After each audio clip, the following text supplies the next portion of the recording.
Invité dans ce numéro de C'est le foot, le directeur sportif de la Juventus de Sainte-Anne, Loïc Pludeur, bonsoir. Bonsoir. Juste à côté de vous, eh bien, il y a le président de la Jeunesse Évolution Football Club. Si vous préférez, ces amis téléspectateurs, les abréviations, on dira plutôt le JEFC. Robert Barbin, bonsoir. Bonsoir. Michael Germain est le coach de l'AS Gosier. Bonsoir, Michael. Bonsoir, Michel. Et comme ils sont inséparables, et oui, c'est vrai, il faut le dire, c'est tout à fait normal qu'ils soient à côté de lui. Je veux parler du préparateur physique de l'AS Gosier, Joël Lambert. Bonsoir. Bonsoir. Oh, un petit bonsoir, un petit peu timide là aujourd'hui. Qu'est-ce qui se passe, Joël? Des maris, là. Fabrice Soto, lui, il est le coach de la solidarité scolaire. Bonsoir, Fabrice. Bonsoir, Richard. Bonsoir. Voilà. Et puis Steve, hein, bon, ben voilà, une bonne bouchette, hein, j'ai envie de dire. Une bonne brochette ce soir, que des heureux, que des qualifiés. Alors peut-être que la semaine prochaine, ils seront moins heureux, mais on les reçoit avec plaisir. Donc il y aura évidemment des vaincus. C'est avec un grand plaisir. On pourra sûrement analyser aussi leur victoire et leur première rencontre du championnat, enfin on va dire de la coupe, qui est ma première rencontre de la saison. Oui. Alors, il fallait évidemment cette reprise des compétitions, une reprise avec la Coupe de France, les quarts de finale, une formule qui traduit la volonté de la Ligue dans cette période sanitaire, j'ai envie de dire, quelque peu compliquée, d'être en phase avec le calendrier de la saison, au regard des exigences de la 3F, la Fédération française de football. Les quarts de finale de la Coupe de France qui ont fait des heureux, c'est vrai, mais aussi des malheureux. Alors les heureux, ils sont sur le plateau. Je vais parler donc de la Juventus de Sainte-Anne, la Jeunesse Évolution, l'AS Gosier et la solidarité scolaire. D'abord, la toute première question, messieurs, et là, je m'adresse à vous tous, hein, évidemment. Cette Coupe de France, qu'est-ce qu'elle suscite chez vous en termes de compétences ou de qualité? Qui peut prendre la parole? Peut-être Loïc. De compétences ou de qualité? Oui. À quel niveau? Ce que je veux dire, par exemple, qu'est-ce que ça incite? Qu'est-ce que ça Source de représente motivation pour vous? en quelque sorte, Voilà. un petit peu. La Coupe de France, c'est juste pour un plaisir de pouvoir reprendre le foot, Oui. rejouer au foot, puisque nos jeunes étaient demandeurs. Donc, c'est la première qualité qu'on peut y voir, c'est le plaisir de se retrouver, de jouer à un jeu qu'on adore. Après, les conditions ne sont pas forcément optimales, mais on fait avec. On fait avec, on apprend à s'adapter. Depuis un peu plus d'un an, on apprend à s'adapter, encore plus à la Juve. Donc, juste content d'être là. Encore une fois, on est encore sur notre petit nuage. L'année dernière, on n'était pas attendu. Oui. On était là. Cette année, on est encore là. On ne sait pas pour combien de temps, mais on est encore là. Donc voilà, on en profite, c'est tout. C'est juste en profiter. Oui, alors, et Robert Barbet, qu'est-ce qu'il en pense? Eh bien, beaucoup d'enthousiasme. On a Oui. pris du plaisir à être là, puisque bon, on a beaucoup attendu et il fallait commencer par quelque chose. C'est la Coupe de France. Voilà, on est qualifié, on est content. On a fait un beau match. Je profite déjà pour remercier en fait nos joueurs, les dirigeants, les spectateurs qui sont venus voir ce match-là. Et puis, d'emblée aussi, je vais les inviter à être là samedi soir contre l'ASS. D'accord. Voilà. Michael? Moi, j'ai une pensée pour ceux qui n'ont pas pu la jouer. Oui. Parce qu'effectivement, la formule nous a choisis, mais de nombreux clubs de la Guadeloupe n'ont pas pu y participer. Donc du coup, oui, on se qualifie, on est content, mais l'esprit coupe aussi, c'est de rencontrer tout le monde, toutes divisions confondues. Malheureusement, les impératifs du calendrier et les choix qu'ont dû faire nos dirigeants ont qualifié les 8 meilleures équipes de l'année dernière. Maintenant, voilà, on prépare notre match sereinement. Joël? Donc pour moi, je vais plus rester sur le terrain. Pour moi, la Coupe de France, c'est un challenge pour les joueurs. Oui. Se confronter à d'autres niveaux que le nôtre, en fait, en Guadeloupe. Voir ce qui se passe ailleurs, comment ça se passe, et pouvoir avoir d'autres outils pour jouer en Guadeloupe. D'accord, Fabrice? Moi, dans un premier temps, je vais rejoindre Michael, Oui. puisqu'il sait que nous partageons déjà cet état d'esprit-là, c'est-à-dire d'avoir la pensée pour l'ensemble des autres éducateurs qui, eux aussi, auraient souhaité être de la fête. Et après, la décision a été prise et que nous puissions être là. Donc c'est ce que nous essayons de faire, en tout cas, de faire de fort belle manière. Et comme l'a dit également Joël, je pense que la Coupe de France a toujours été une vitrine pour permettre à nos jeunes footballeurs ou expérimentés déjà d'avoir cette vitrine si toutefois on serait le représentant régional de se montrer pour ceux qui auraient encore des ambitions. Mais aussi, c'est l'occasion quand même, ça nous permet quand même d'avoir le petit parfum, d'avoir déjà les maillots de la Coupe de France comme on voit à la télé, passer un certain nombre de tours. C'est toujours un souvenir déjà pour les joueurs, mais c'est aussi une compétition qui a un autre parfum en tout cas, et où on prend plaisir à y être. Alors, évidemment, messieurs, si je vous ai posé cette question directement comme ça, c'est parce que c'est vrai que combien de fois, Steve, nous avons eu l'occasion d'entendre ici ou là, eh bien, certains dirigeants qui ont eu l'occasion de dire que la Coupe de France, bon, ben, qu'il ne fallait pas la jouer. Pourquoi? Parce que ça ne nous ramène absolument rien, sachant que ça va se passer uniquement au plan local. Steve? Après, je pense que les gens qui se permettent de dire ça, quelque part, il aurait mieux peut-être poser la question aux joueurs.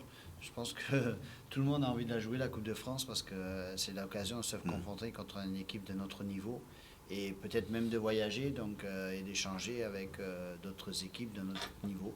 Donc, moi, je suis un petit peu...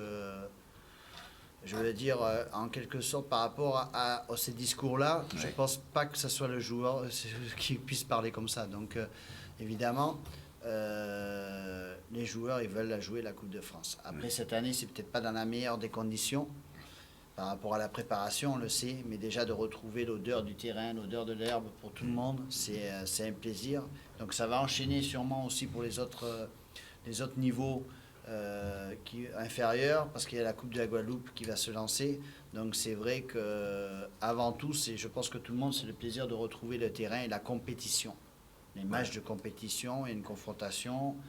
Et voilà, donc là, c'est pas évident parce qu'on se retrouve presque dans une phase finale avant l'heure. Donc tout le monde n'est pas préparé physiquement, mentalement. On va y arriver. Donc on a eu du mal. On va y arriver tout à l'heure. Non, c'est ce que je voulais dire simplement, c'est que la Coupe de France, au bout, il y a quand même une dotation intéressante, Michael. Nous, on est coach, donc du coup, on s'attelle à ce qui doit se passer sur le terrain. Et ce qui nous excite en réalité, c'est de rencontrer des équipes qui sont hiérarchiquement supérieures pour apprendre. Voilà.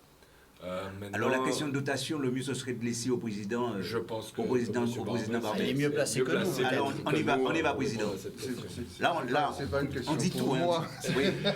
Oui. Financièrement, il y a quand même un intérêt. Oui. Donc après, il y a un intérêt, mais sportivement, il est plus c'est important. pas uniquement le côté finance qui compte, bien entendu. Non, mais il faut tenir compte quand même. Il faut en tenir compte, puisque pour jouer au foot, il faut des moyens financiers, et ça c'est un bon apport. Nous l'avons connu il y a 2 ans. Franchement, ça nous a beaucoup aidé. Voilà. C'est un apport non négligeable. Mais le montant était de combien à l'époque? Je me rappelle pas. On préfère... Oui, d'accord. On ne va pas entrer dans le débat financier. On va pas rentrer dans ce débat-là. On revient sur le terrain. Alors, Loïc Plaider, voilà une équipe de la Juventus qui est en passe de se retrouver, si je puis m'exprimer ainsi, dans cette Coupe de France. C'est vrai que vous êtes considérés comme étant les petits poussins. On peut dire ça comme ça. On peut le dire comme ça. Bon, alors, une équipe de la Juventus qui, c'est vrai, s'est qualifiée. Comment ça s'est passé exactement pour vous? Sur le match? Oui, sur le match, oui. Déjà sur le terrain. On va dire qu'on a rencontré, c'est vrai qu'on a rencontré entre guillemets une équipe à notre niveau, c'est-à-dire avec beaucoup de jeunes, essentiellement, qui avaient repris quasiment en même temps que nous, soit environ 2 semaines, il ne faut pas se le cacher, avant le premier match, puisqu'on a eu beaucoup de petits soucis au niveau infrastructure, et ces infrastructures n'étaient pas encore prêtes. Donc, on a fait avec. L'avantage, d'ailleurs, je pense pour tous les clubs qui sont autour de la table, messieurs, ceux qui sont éliminés, c'est que quand on sait qu'on va jouer quand même la Coupe de France, effectivement, ça motive les joueurs, on ne peut pas se le cacher. C'est justement parce que beaucoup aimaient être à notre place, justement, qu'il faut qu'on profite de ce moment-là. Et donc ça a motivé certains joueurs à venir. Et donc on a fait avec. Après, sur le terrain, c'est vrai qu'on a beaucoup de jeunes joueurs, on a des joueurs qui arrivent. C'est peut-être pour cela que j'ai parlé de petits poussés. Voilà. Et donc les automatismes, c'était pas trop ça, mais je pense qu'on a de quoi se défendre sur une saison, au moins pour tenter de rester en R1. Et puis après, le reste, ce sera juste assuré sur le gâteau. En Coupe de France aussi. Selon ce que j'ai entendu, on est déjà allé au plus loin qu'on pouvait. Donc nous, on n'a rien à perdre là maintenant. Hein. On rencontre le champion en titre, double champion, un jeu léché depuis 2 ans. Attendez, vous êtes qualifié pour les demi-finales, mais ne me dites pas que vous n'allez pas jouer ce match à fond quand même. On va le jouer parce que c'est un match de foot et parce qu'on aime le foot et qu'on aime la compétition. On a l'impression que vous êtes déjà, vous condamnez déjà. Non, nous ne sommes pas condamnés, mais il faut savoir aussi quelle est l'adversité qu'on a en face. On ne va pas venir la fleur au fusil, à se penser beau. Et en plus, je vous rappelle qu'on joue à Sainte-Anne, donc il faut faire attention à ce qu'on fait aussi, quoi. Donc, oui. D'accord. Et puis notre adversaire a un avantage, c'est qu'il aura foulé la pelouse de Sainte-Anne avant nous. Donc. Oui. Alors du côté de la jeunesse évolution, là aussi, c'est vrai que puisque nous étions sur le match, Sylve, ben on a vu une équipe de la jeunesse évolution qui, ma foi, est fin prête pour cette compétition, juste pour me répéter, qui est la Coupe de France, avec des joueurs qui manifestement ont donné l'impression d'être fin prêts. Est-ce que c'est un avis que vous partagez? Non, on ne peut pas dire qu'on est déjà prêt, puisque on vient de commencer. On a joué le match, on avait envie de jouer. Les joueurs ont joué le jeu. Mais on ne peut pas dire, on continue à se préparer pour justement être prêt le grand rendez-vous. Mais en tout cas, on a je ne vais pas le cacher, on a beaucoup d'ambition, on a envie de jouer, mais on sait que nous allons rencontrer un adversaire de taille qui s'est aussi très bien préparé, qui a aussi des très bons joueurs. Bon, franchement, le match sera difficile, mais on se prépare, on continue, les joueurs participent. Bon, on a fait cette semaine une bonne préparation avec un effectif conséquent. Alors bon, on espère que samedi, on fera le jeu et puis le public sera content de voir un match de bon niveau. Alors justement, quand on parle de match de bon niveau, nous allons à la rencontre justement du coach de cette équipe de la Jeunesse Évolution qui est en direct avec nous. Steve Zassen, bonsoir. Oui. Bonsoir Steve. Alors, oui. Justement, une équipe de la Jeunesse Évolution fin prête, j'ai envie de dire, pour la Coupe de France. Pourquoi pas la finale? Pourquoi pas la finale? Ben oui, vous êtes inscrit dans une compétition, c'est pour essayer d'aller au bout. Donc si on a la possibilité d'aller en finale, voilà, on ne va pas cracher dessus, ça c'est sûr. D'accord. Maintenant, vous avez quand même des équipes, comme le président l'a dit, qui sont prêtes et qui ont fait un recrutement, je dirais, assez sexy. Donc voilà, donc on s'attend à une belle confrontation et que le meilleur gagne.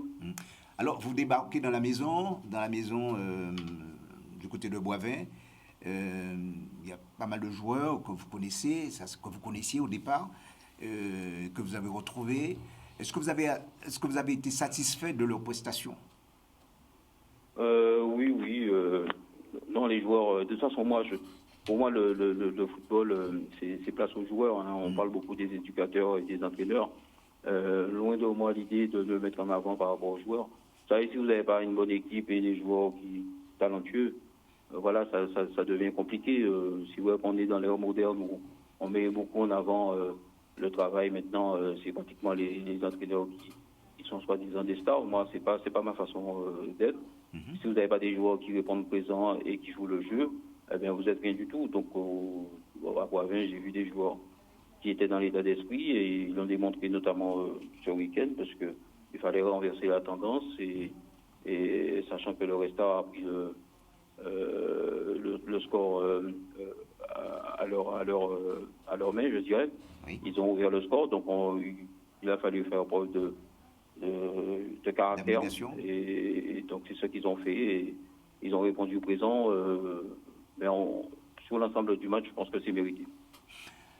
Parfait, Steve. Donc, ce match face justement, ce sera le mot de la fin, ce match face à la solidarité scolaire, ben, comment vous la voyez? Comment vous le voyez, ce match? Non, c'est une rencontre, je dirais, assez, je dirais, par rapport au début de saison, notamment le recrutement des deux équipes.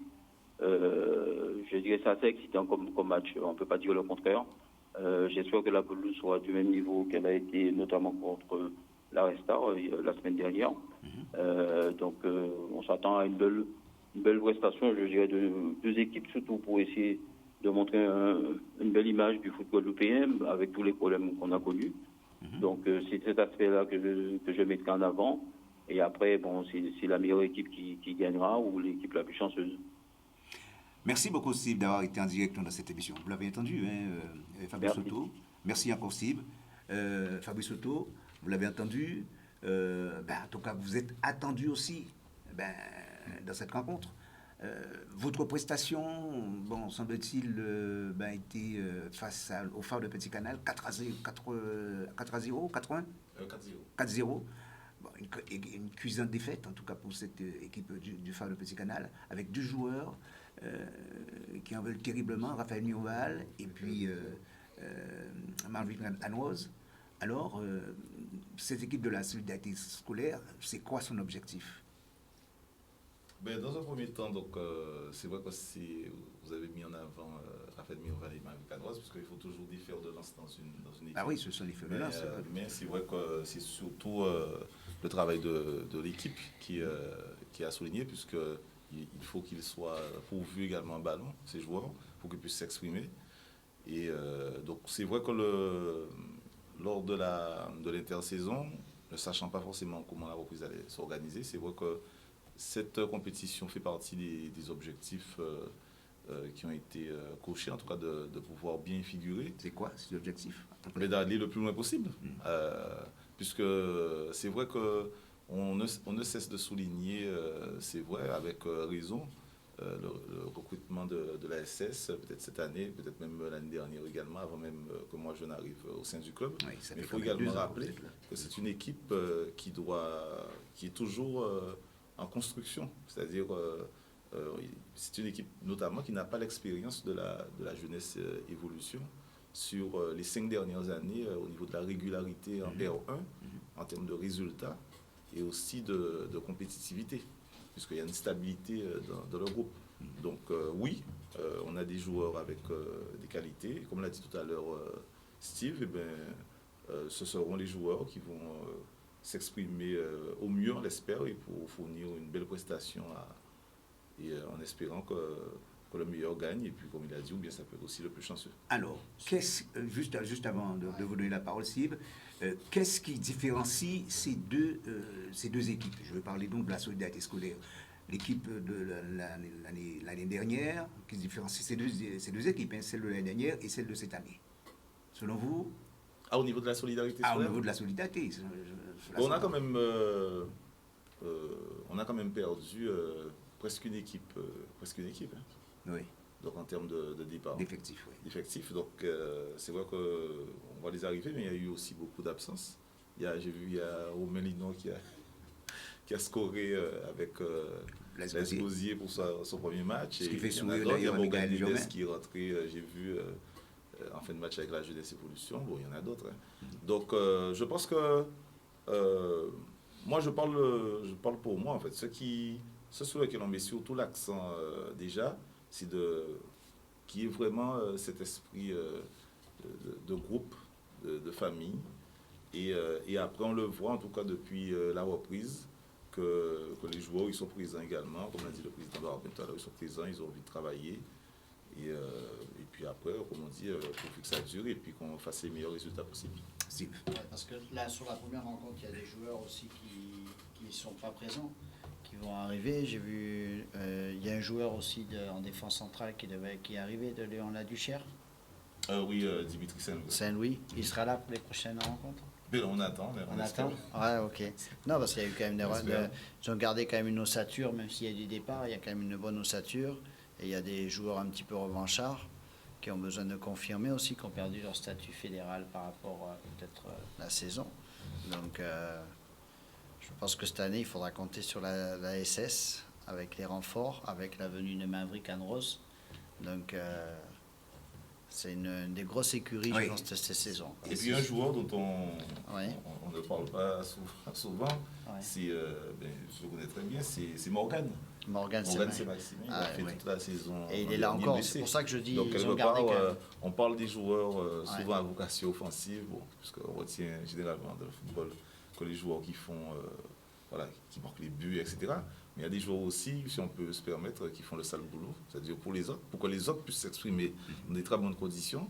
Oui. Et c'est vrai que, en tout cas, c'est déjà le fait de le savoir parmi nous, en bonne santé. Morgan, c'est déjà quand même.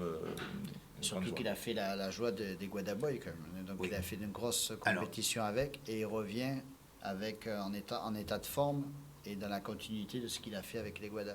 D'accord. Alors évidemment, l'image que vous voyez à l'écran, il s'agit justement du match, justement Esgosier, CSM. Et alors Michael, est-ce que vous avez été satisfait quand même de la production des joueurs dans ce match? Mais en fait, ce qu'il faut savoir, c'est qu'on ne s'attendait pas à une production extraordinaire. Oui. C'est un match de reprise avec très peu de temps de préparation. Le but pour nous était simplement de se qualifier, d'avoir une équipe cohérente qui respectait certains principes. Ben encore une fois, grâce au travail aussi du staff, Joël est avec moi ce soir, mais on n'oublie pas Dari qui travaille au quotidien avec nous. Notre but, c'est de créer une équipe homogène, de créer une ambiance de travail. Dire qu'aujourd'hui, la Esgosier est prête, ça serait mentir.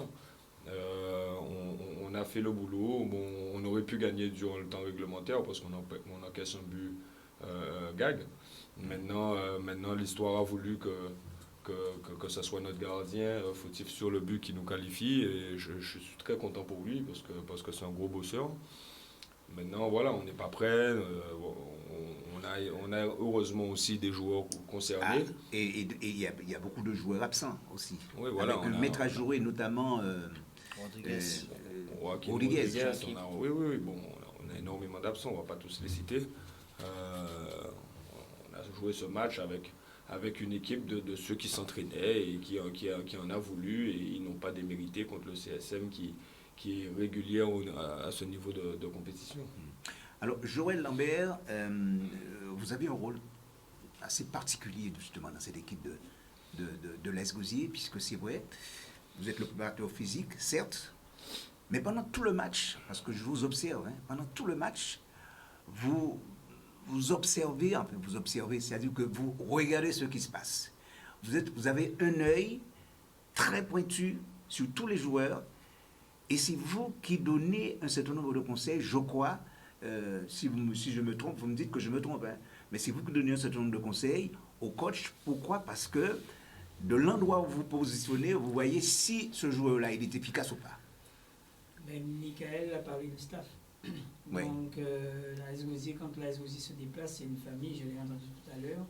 Et c'est un staff, chacun a un rôle bien déterminé, avec Dari. Donc on relaie un petit peu ce qu'on voit et on transmet à Michael qui est le coach premier et qui fait le nécessaire de replacement, remotivation. Effectivement, il y a un rôle second qui est fait par moi et par Dari. Oui, c'est un staff. Donc je voulais juste rebondir sur quelque chose que j'ai entendu, que la Esgosier allait, que la Juventus allait et le Petit poussait, mais en fait il faut savoir que, comme j'ai tendance à dire à nos joueurs, c'est qu'un match de coupe se joue pas, ça se gagne. Donc mentalement les joueurs vont arriver face à n'importe quelle équipe, avec le mental de compétiteur, la rigueur, la discipline, et on ne va pas jouer ce match-là avec fleur au fusil. On va venir pour gagner, c'est vrai, mais avec vraiment une rigueur et une mentalité qu'on afficherait contre n'importe quelle équipe. Voilà.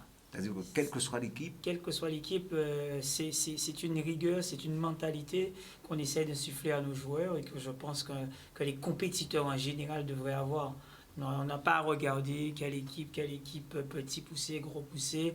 Toutes les équipes se valent pour moi en Guadeloupe, surtout lorsqu'on joue la Coupe de France, la motivation est double en fait. Alors, Michael Germain, c'est vrai que vous aussi, vous avez perdu pas mal de joueurs, en tout cas, et d'autres qui sont arrivés. Est-ce qu'il y a véritablement la balance à ce niveau-là? C'est-à-dire ceux qui sont partis, est-ce que vous avez pu trouver sur les différentes lignes des joueurs capables de pouvoir les remplacer? Des joueurs capables de remplacer, non. Créer une équipe, forcément. Il y a des joueurs qui sont partis. Je pense à Edwin qui honnêtement, on se demandait à un moment qu'est-ce qu'il faisait en Guadeloupe. Faut pas qu'on se mente non plus. Oui. Maintenant on a des joueurs qui, sur le papier, pourraient servir l'équipe dans de bonnes conditions. Maintenant, vous dire ça maintenant, ça serait un peu présomptueux puisqu'on n'a pas encore pu aligner nos recrues cette année. J'espère que ça viendra très rapidement. Le dernier arrivé, rappelez-moi déjà son nom, l'haïtien. Gamaël Dorville. Gamaël Dorville, qui est blessé, c'est ça? Voilà, légèrement blessé. Oui, alors évidemment, vous comptez énormément sur lui. Comme sur tous mes joueurs, après Gamaël, on sait qu'il a une valeur intrinsèque qui est grande. Il est jeune, il a fini meilleur buteur de la CFU, meilleur joueur, c'est pas pour rien. Maintenant, un coach, il est là pour regarder tous ses joueurs. Et il y en a qui se donnent tous les jours à l'entraînement et je trouve que ça serait faire preuve de mépris que de dire qu'on compte plus sur un que sur l'autre. On fait avec les meilleurs du moment. Et aujourd'hui, les meilleurs du moment ont joué contre le CSM. Alors l'année dernière, je me souviens, vous l'avez déclaré sur l'antenne de Canadis, l'objectif pour vous, c'était de jouer quasiment sur tous les tableaux. Est-ce que c'est le même objectif cette année? C'est forcément le même objectif des dirigeants. La tablette, le tableau est dressé. Maintenant, on ne va pas se cacher. On est double champion de la Guadeloupe. Oui. On a forcément envie de bien figurer, de représenter la Guadeloupe sur tous les tableaux. Maintenant, il faut savoir qu'on a des adversaires qui se sont renforcés. Tout le monde a très peu de temps de préparation. On a plusieurs effectifs qui ont beaucoup bougé. Vous regardez souvent Fabrice Auto quand vous... Non, mais il est en face de moi. Je peux regarder à ma gauche mon ami et président de la Jeunesse Évolution qui en plus lui a eu des recrues, mais un effectif de qualité qui n'a pas beaucoup bougé. Je pense qu'on parle très peu d'eux, mais que c'est un candidat très très sérieux, que les matchs seront très très compliqués pour les uns et pour les autres. Le discours de Loïc est très intéressant en termes de communication, mais il sait plus pertinemment que c'est du violon. Un match de coupe, il faut le gagner, puis point barre. C'est une demi-finale de Coupe de France, je ne vois pas qu'est-ce qu'un petit poussé aurait à craindre de l'AS Gosier. Un débat très intéressant, mais nous marquons une pause couleur dans cette édition, et puis on se retrouve tout de suite après. À tout de suite. Retour en plateau avec les invités. C'est vrai que nous parlons de football, nous parlons précisément de la Coupe de France, puisque le week-end prochain, vont se disputer les demi-finales. Loïc Plaider, c'est vrai que la Juventus de Sainte-Anne, bon, vous entraînez, vous êtes fin prêt en tout cas pour affronter, vous le disiez vous-même, cette équipe de l'AS Gosier. Qu'est-ce qu'ils en pensent, les joueurs? Du challenge AS Gosier? Ben oui. Quand vous jouez le double champion en titre, je sais pas, vous êtes motivé, vous êtes content de jouer. Bon, on est là pour prendre plaisir. Il y a beaucoup de jeunes qui sont très motivés, qui ont envie de montrer, qui sentent qu'en ce début de saison, vu qu'ils sont là, il y a peut-être aussi des places à prendre, donc il y a un challenge. Donc voilà, ils sont là, ils sont présents, il y a une bonne ambiance. Donc on va aller pour faire un bon match, même si on est petit poussé. Ah oui, même si on est petit poussé. Et au niveau du conseil d'administration, ça va? Tout le monde se porte bien? On avait notre président qui était un peu fatigué en ce moment, puisque avec tout ce qu'il a fallu comme logistique à mettre en place pour reprendre, il est un petit peu fatigué. Sinon, pour le reste, tout se passe bien. On a sorti les armes, on va au combat. On va au combat pour essayer de reprendre une saison quasi normal. L'idée, c'est quoi au sein, justement, je vous pose toutes ces questions. L'idée, c'est quoi au sein de ce conseil d'administration? C'est de redynamiser un petit peu le groupe, c'est quoi? Parce que je crois savoir qu'il y a pas mal de personnes qui ne font plus partie du conseil d'administration. Oui. L'idée, c'est le renouvellement. Il y a un moment où il faut laisser place à de nouvelles idées, il faut laisser place à une nouvelle façon de voir les choses, un renouvellement, mais on va dire avec une certaine passation quand même. C'est-à-dire il y a pas de... C'est pas forcément fait brutalement, mais il y a un renouvellement qui se fait. Essayer, tant bien que mal, d'avoir une saison quasi normale à tous les niveaux, puisque là on parle des seniors, on parle des 8 clubs champions, 8 clubs, les 8 meilleurs clubs qui ont fini l'année dernière. Mais derrière, il y a toutes les catégories jeunes, il y a des éducateurs, il y a des dirigeants qu'il faut remotiver, qui ne voient pas forcément l'avenir d'un air joyeux par rapport à tout ce qui se passe dans la vie normale, donc qui des fois soit ne pensent pas au foot ou au contraire voient le foot comme peut-être un exutoire, une façon de penser un peu à autre chose, une façon de retrouver une certaine gaieté. Et c'est tout ce qu'on essaie d'apporter, c'est-à-dire que quand on décide de revenir sur les terrains de Sainte-Anne avec la Juventus, c'est dans la joie, la bonne humeur et essayer de prendre plaisir, puisque voilà, je rappelle quand même qu'on est un sport amateur, on n'est pas payé, on le fait pour la quasi-totalité bénévolement, donc voilà, il faut en tirer une certaine satisfaction quand on vient. Voilà, les nostalgiques disent qu'il est temps de retrouver une équipe de la Juventus d'antan à Sainte-Anne. Est-ce que vous êtes en passe justement est-ce que vous êtes en passe de réussir ce challenge? Réussir le challenge de retrouver la Juventus d'antan, on ne pourra pas, puisque tous ceux qui jouaient antan ne peuvent plus jouer de toute façon. Donc, voilà. Oui, et après, voilà. De phase de jeu, par exemple. Oui, mais tout demande un certain temps. Et la reconstruction, il y a beaucoup qui ne veulent pas passer par cette phase-là, qui veulent tout de suite la gloire des grandes époques, etc. Mais il y a une phase de reconstruction, il y a une phase de formation pour les jeunes, il y a une phase d'animation, de dynamisation. Et il y a des étapes à franchir avant de redevenir un grand club. Et tant qu'on ne les franchit pas, de toute façon, il y aura un certain plafond de verre qu'on ne pourra jamais atteindre. Il y a des clubs ici avec des dirigeants qui bossent depuis un certain nombre d'années pour arriver à ce que leur club, depuis ces 3-4 dernières années, figure relativement avec une certaine constance au haut niveau. Et on ne fait pas qu'arriver, Fagnon, Juventus, oui, on a gagné 10 championnats, le dernier c'était en 2001. Faut venir avec une certaine humilité. Le passé, c'est le passé. Il faut être fier de son passé, mais il faut voir un peu l'avenir. C'est pas qu'en regardant dans le rétroviseur qu'on va avancer. Alors, le CSM, justement, Michael Germain, le CSM, éliminé de cette compétition, battu justement par vous, c'est-à-dire par Les Gousier. Le CSM qui reste quand même, j'ai envie de dire, une vraie image dans cette compétition qu'est la Coupe de France. Forcément, vu la représentativité du club les 15 dernières années, on n'a pas à redire que le CSM est l'équipe qui a le plus représenté la Guadeloupe au niveau de la Coupe de France ou au niveau interrégional. Maintenant, il nous tenait à cœur aussi d'exister dans la compétition et cette année, on a pu les éliminer et on s'en réjouit. Mais ça ne se termine pas là, on a un travail à continuer. Et si c'est pour après ne pas pouvoir se qualifier, ça sera un coup d'épée dans l'eau. Oui, alors évidemment, au terme de cette rencontre, vous allez voir l'humilité justement de Richard Albert. Vous allez voir que c'est quelqu'un qui accepte malgré tout cette défaite avec beaucoup, beaucoup d'humilité. Richard Albert. Alors Michael, une qualification dans la souffrance malgré une belle entame. Quelle est votre analyse de cette rencontre? Non, on ne s'attendait pas à être beau. Ça a été un petit peu dur pour les... Ça n'a pas marché pour vous ce soir. On a fait un match nul. Ça se joue au pénalty.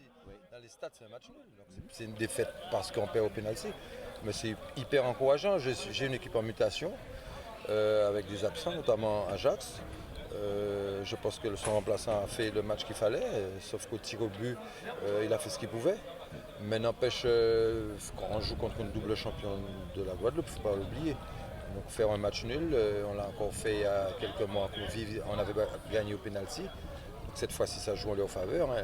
Les tirs au but, c'est ça. Donc ceux qu'on a éliminés, il y a cette petite déception, mais on revient les pieds sur terre.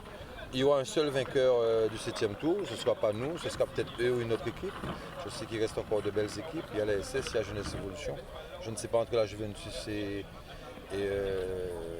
l'USCA qui a gagné, la Juventus a gagné. Donc voilà, ça va donner de belles demi-finales et la suite on verra. Bon, nous, je crois qu'on a fait le 7e tour une dizaine de fois, donc maintenant aux autres aussi de prendre le relais. Hein. On l'a bien vécu, c'est une belle fête pour le football.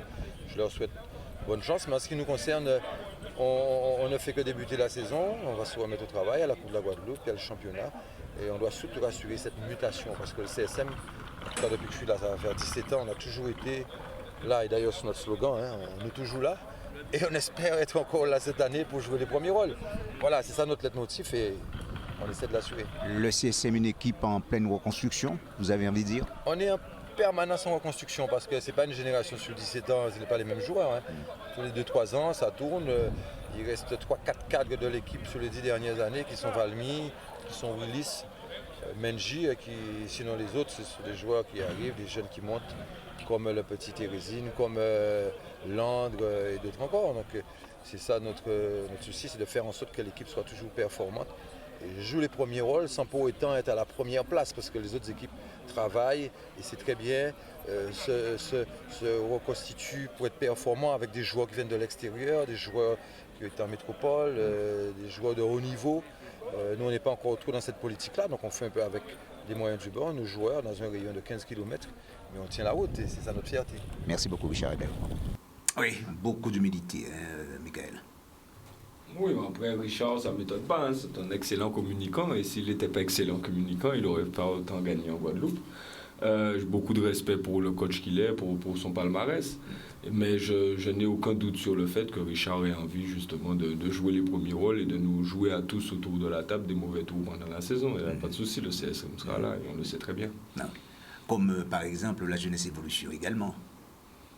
Mais on pense qu'on sera là, puisque bon, on a été 2 fois vice-champion. Bon, on a envie aussi de goûter à la joie. On a envie aussi d'être champion, on a envie de gagner. Oui. D'ailleurs, on se prépare pour cela. Voilà, c'est pour ça que d'entrée, je vous ai dit qu'on a un bon groupe, ils sont motivés, ils sont à l'entraînement. On a chaque soir une vingtaine de gars qui sont présents pour se préparer au grand rendez-vous. Alors, visiblement, messieurs, c'est une reprise qui est très intéressante, en tout cas pour les footballeurs. Mais il a fallu tout de même mettre en place le protocole sanitaire. J'aimerais avoir un petit peu votre sentiment par rapport à cette situation. Fabrice Soto, par exemple. C'est-à-dire comment ça s'est mis en place dans notre club Ben oui, déjà dans votre club, et puis on arrivera, on va en parler aussi au stade, puisque bon, il a fallu le mettre aussi en place à l'intérieur même du stade. Mais dans votre club, comment ça se passe? La gestion. Ben oui. Alors, déjà de toute façon, on n'a pas attendu la sortie du confinement, c'est-à-dire que moi, à mon niveau, j'avais déjà plus ou moins sondé les joueurs, c'est-à-dire ceux qui étaient plus ou moins favorables ou pas à une reprise dans les conditions qui allaient nous être proposées.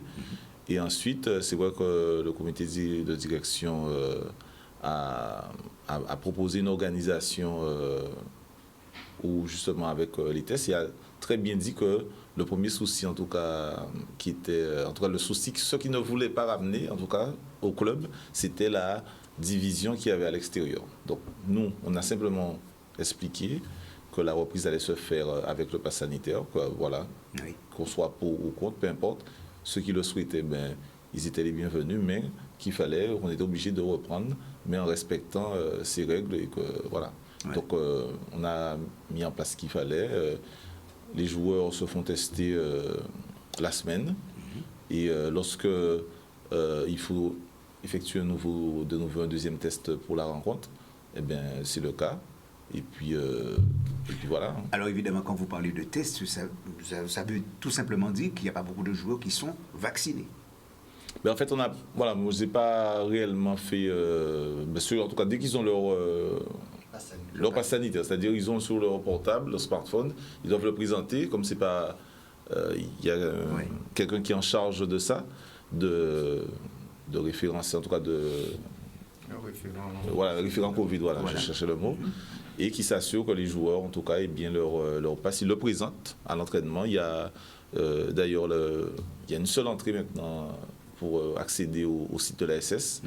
Et c'est par cette entrée-là que le contrôle se fait pour toutes les personnes qui veulent être présentes sur le site. D'accord. Et du côté de l'Asgosier, Michael, avec les joueurs? Ben écoutez, nous aussi, on a un référent Covid. Honnêtement, Joël et moi, nous avons tenu à rester dans notre rôle de technicien. On a heureusement à l'Asgosier un conseil d'administration qui est dynamique, qui a tout mis en place. Mais nous, on s'attelle uniquement aux tâches techniques. Tout en sachant, si mes souvenirs sont exacts, qu'ici en Guadeloupe, eh bien, le test, il reste gratuit, si je crois bien, jusqu'au 15 novembre. Jusqu'au 15 novembre. Voilà, jusqu'au 15 novembre. Et puis après, évidemment, ce sera pire. Du côté de la jeunesse évolution, c'est le même système en termes de gestion? Bon, en termes d'organisation, on effectue des contrôles normalement 2 fois par semaine par un personnel qualifié. Personnel qualifié, tous les joueurs sont testés, les dirigeants également sont testés. Bon, franchement, ça se passe bien.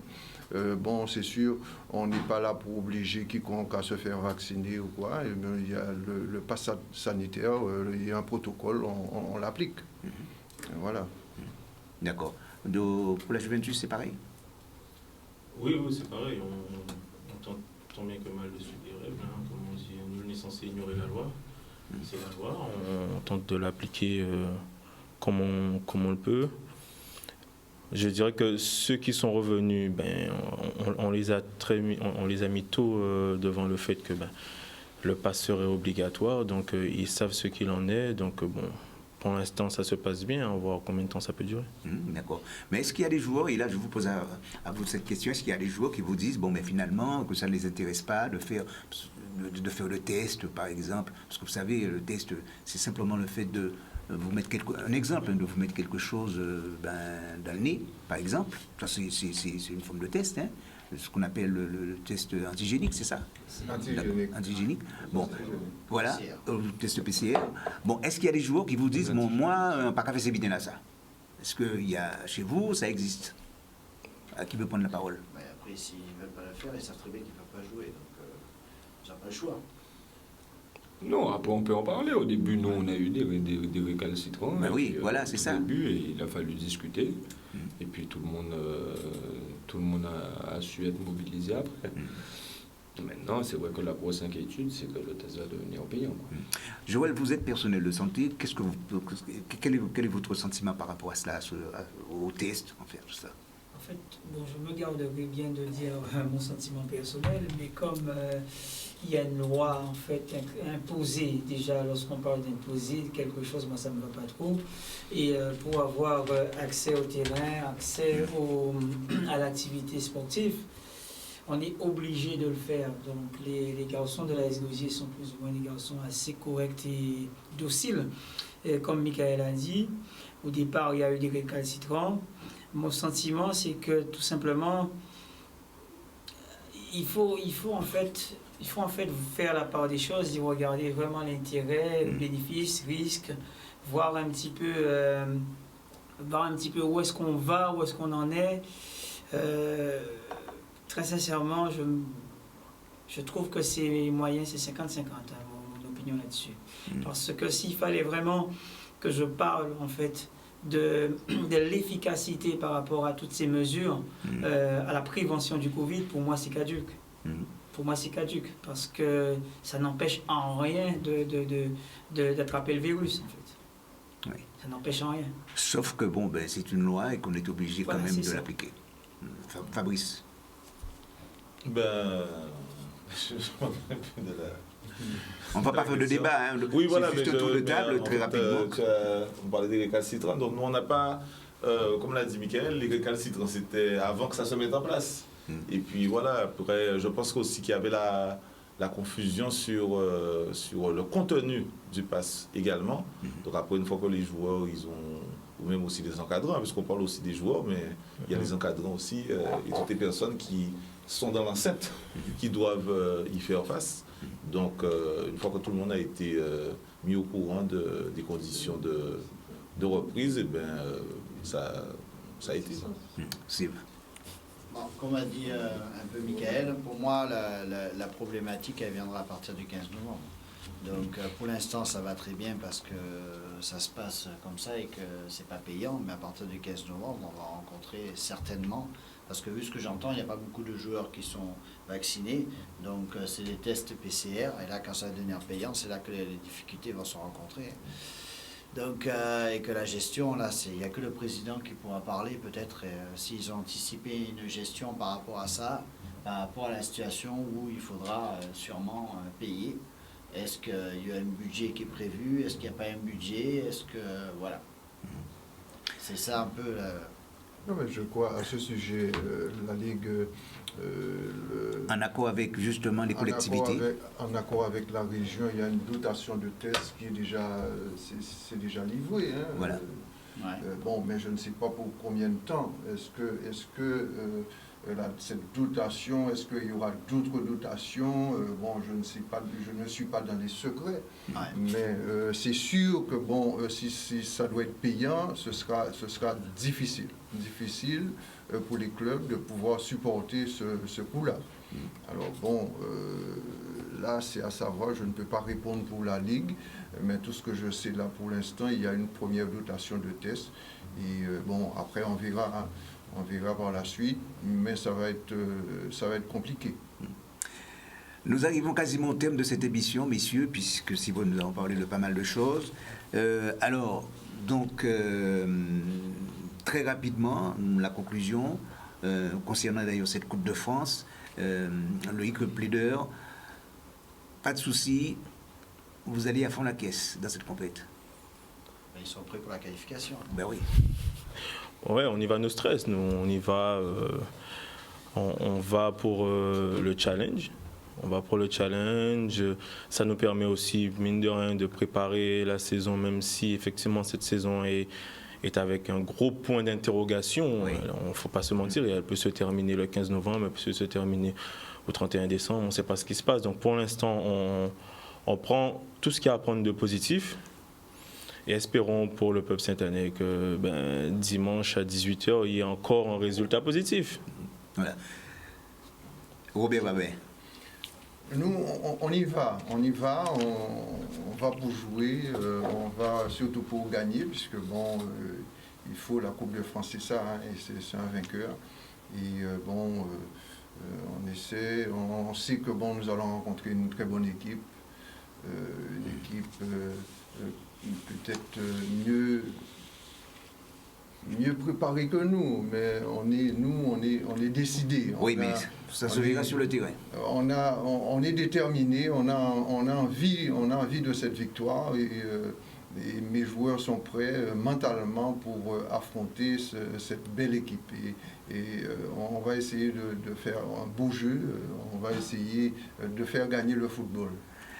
Mickaël Germain pour l'AS Gosier. Pour l'AS Gosier, on va se préparer du mieux qu'on peut à rencontrer une belle équipe de la Juventus chez elle, Andy Young.